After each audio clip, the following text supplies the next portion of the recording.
Hey everyone, I hope you're all staying happy and well, and welcome to the channel. In today's video, we'll be going over how to deploy your first AWS Lambda function in Python using the Serverless Application Framework, as well as automating the deployment by setting up a continuous integration/delivery pipeline using GitHub Actions. So hopefully you'll find this video useful, and of course if you do, and you want to see more videos like this one, please do consider hitting that like and subscribe button down below, as it really helps out the channel an incredible amount. Now, before we get started, I'll just point out that there will be similar parts in this video as my other deploying to AWS Lambda video, which was meant for Lambdas written in Node.js. So I won't be going over any duplicate material as I know your time is valuable, but for certain steps along the way, I'll definitely be referring you to sections mentioned in that video. But for now, let's dive right in. So if you watch some of my other serverless tutorials, you'll know that the first step we need to do is create an IAM user and generate these AWS access keys, which we'll store into our GitHub repo. So I've actually already done that so as to save us some time. And as you can see here, this is the user as well as its attached managed policies. So the only thing you need to know from this section is this list. So feel free to pause the video right now and just create a new user with this list of managed policies. And this is exactly what you will need for the serverless framework to actually make its deployment. And once you've done that, you can add the secrets as I have done here as such. So to get started from here, we can actually begin to write our GitHub Actions workflow file. So we're going to head over to your favorite editor here, and we're going to create in the root directory a folder called GitHub, and .github, and underneath that folder, we're going to create another directory called workflows. And within that folder, we're going to create a file called main.yml. And this is going to hold our GitHub Actions workflow file for deployments handled on the main branch. And so I've actually already written a custom setup pipeline for this already because it took a while, and I figured explaining things along the way is going to be much faster than just typing things line by line. So I'm going to paste this here, and we're going to go over a quick explanation about how this works. And I highly, highly encourage you to follow along as it will really, hopefully, give you a better understanding, a deeper understanding of what's going on underneath instead of just copy and paste the source code. So to begin, let's take a look from the start. So we have a name for our workflow, which is called deploy Lambda. This part here is going to specify when this workflow is going to be triggered. Specifically here, we're only going to trigger this set of jobs when we push to the main branch. And now under this section, we can actually outline the job we want to run. And in this case, we actually only have one job called deploy. The next line basically specifies that we want to use Ubuntu latest in terms of our running environment or deployment environment. And the other section underneath that here, we're going to specify an environment variable which is going to hold the node version that we want to use. And the reason why I want to specify node version is because you'll see in a second later on, to set up the serverless framework for Python Lambda functions, we actually need a node module called serverless-python-requirements from the npm registry. So this is why we're going to need node in a bit later. So the next section is going to be the strategy section. And basically under here, we're able to specify a build matrix. And as described here, a build matrix basically allows you to set different configurations of the virtual environment. And an example case of when this might become useful is, for example, when you have different Python versions that you want to run your job, that includes your linter, your tests, etc. And you want to run them against different Python versions. So if you had, for example, Python 3.7 as well, you can just add another field underneath here, and that will trigger a separate job just for that specific Python version. The next step here, we're going to specify some steps, and this is going to be the actual set of sequential steps that this job will take. And the first step that we're going to take is ask Python to install all the Python dependencies and run its corresponding linter. So here, basically, we're specifying that we want to use Python of this specific version, and it's referencing the version specified in the build matrix here, which is just 3.8. If we had multiple versions listed here, like 3.7, for example, then it would trigger a separate job for every single version. But now we only have 3.8, so we'll only trigger one job. Now, the next section we have is basically using pip to install all the dependencies, and we're going to make sure that we cache them so that any dependencies that we've already previously installed won't have to be reinstalled again. And this will help us save us some time in terms of the deployment process. And of course, this is going to be the caching section, and this is going to be the dependency installation section. And after that, this part just came from the GitHub Actions workflow documentation site, but basically we're just using Flake 8 here to run the Python linter to check if there are any syntax errors, and if there are, it will just throw an error and your job will proceed to fail. So we have that installed, but feel free to use whatever linter you want, and also feel free to add another step here to run any of your Python tests. And yeah, so that's pretty much it for the Python section. Next here, we actually have another section here, which will now switch over to using Node.js. And the reason why is because we actually need to install that module that we mentioned earlier called Serverless Python requirements. So we're going to start off by actually switching the version to the version specified in our environment variable, which is going to be 14.x in this tutorial.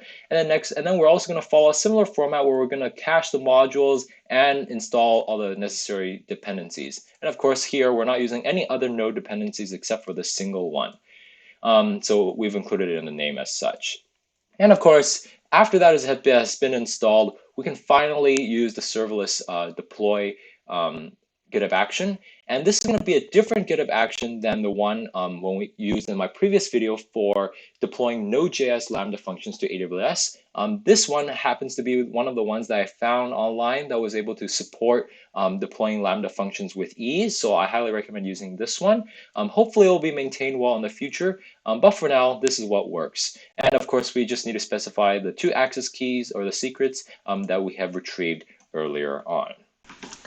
Now we can finally move on to writing the serverless.yml file. So we're going to go ahead and head over to the root directory again, and we're going to create a new file called serverless.yml. And the first thing we're going to do is, of course, for any serverless.yml configuration file, we're going to name this file. So we're going to call this basic serverless lambda, similar to my other video, and I'm just going to name it -py for Python, or I'm just going to call it Python. And the next thing we're going to specify is the cloud provider. And of course, we're going to be using AWS in this tutorial. And we're also going to specify the runtime environment for our Lambda functions. In this case, we're not using Node.js, we're using Python, and I'm going to be using the latest current supported version, which is Python 3.8. And the next field we're going to specify is also going to be the development stage. In this case, we're still in development, so I'm going to name it dev. And of course, we also need to specify the region. And this is generally going to be the region that is closest to the clients that you're serving. Now, I'm just going to use US West-1 in this tutorial, but feel free to switch it up however you need. Now, this is another really important section, which is going to be the plugins section. And as we saw earlier in the GitHub workflow file, we needed to install Node, or we needed to use Node to install this dependency called Serverless Python requirements. And that is basically a serverless plugin. So we can actually essentially import it here by specifying under the plugins field. So we're going to call it here serverless-python-requirements. So now we have essentially imported that into our serverless workflow. And basically when the serverless application framework makes its deployment, it will use this plugin and assist us with the process. The next thing we want to specify here is actually a field called package. And underneath that, we're going to specify another field called individual, if I can spell this correctly, individually, and we're going to assign that to the value of true. And the reason, and what this means is that we're actually going to basically include individual and specific packages that we want, or files into the package that we want for our Lambda function. And we'll see it in a second and later, in the latter half of this video, that our Lambda function will actually not include any of our Node related files and only our Python related files. And this is what's going to help us. Basically, this individually true setting will allow us to specify package level settings of what files to include for every single individual function. But because we only have one Lambda function here, it's not as big of a concern, but this is generally a good practice. So I'm going to leave it here so you can play around with it for yourself. Now, the main part is, of course, specifying the function. So that's going to go under the functions field. And we're just going to call this the Lambda. And yeah, I guess the name as well. So we can name this the Lambda function here. And of course, we also need to specify the path for the Lambda handler. I'm going to create this Lambda function under a file called lambda.py. So I'm going to name it as such. And the function name is going to be called handler. And we'll see that in a second. Of course, you can also include a description. I'm just going to keep it as test lambda. And another set of two important fields we want is the timeout. So this is going to be in seconds. It's going to be a really small Lambda, so I'm going to keep it as 5 seconds. And of course, the default memory size is around 1 gigabyte or 1024 megabytes. We definitely don't need that much, so we're going to keep it as the minimum setting, which is 128 megabytes. And now we can finally see where this package thing becomes useful. So the way that it works is that we're going to specify package here, and we're going to specify another field underneath called patterns. And this is basically going to specify a set of patterns that we either want to include or exclude in terms of files or folders that we want to include in our Lambda package. And we'll see in a second what the Lambda package actually means in the latter half of this video. But for now, we're going to specify some patterns. So the first thing we want to do is exclude the node modules folder, because that's generally going to be a bit larger folder than the rest of our files, and we don't need that, so we don't want it. So we're going to exclude it by including this exclamation mark as well as this wildcard with its path. And after that, we also want to exclude the yarn.lock. This again depends on whether you're using yarn or npm for your installation. So I'm just going to include both here, so it'll be useful for basically all kinds of users. But after that, we also want to include the package lock. Again, this is for npm users. And the last thing we want to do is, of course, also exclude the package.json. So again, we'll see in a second that none of these files will actually be in our final Lambda function package. And the main reason, again, is because none of these files are relevant to our Python Lambda function. And overall, this is just generally a good practice in terms of keeping our code base concise. And it also helps theoretically decrease the deployment time. And before we proceed any further, we're just going to go ahead and actually install the serverless Python requirements as a development dependency. We're going to go ahead by typing npi-d and then serverless Python requirement. Oops. Oh, man, I can't spell. Sorry for that. Okay, so while that's installing, after that, we can actually start implementing our Lambda function. And just before we start the implementation of the function, I've actually started a virtual environment here in my directory, and I set up a requirements.txt file using the virtual environment. And basically, the reason why I'm doing so is so that we can have a single module that we are basically that is not built into Python that we are importing. And the reason why we want to import an external module is because we want to showcase that the serverless Python requirements plugin is actually working, in that it will actually help us install all modules that we need for our Lambda function to work. So we'll just be using the request module here, as that shouldn't be built into Python. It should be an external module. And we have our Lambda function specified under the lambda.py file, so I'm going to label it as such. And I've actually just pre-written a really short Lambda function just to save us both some time.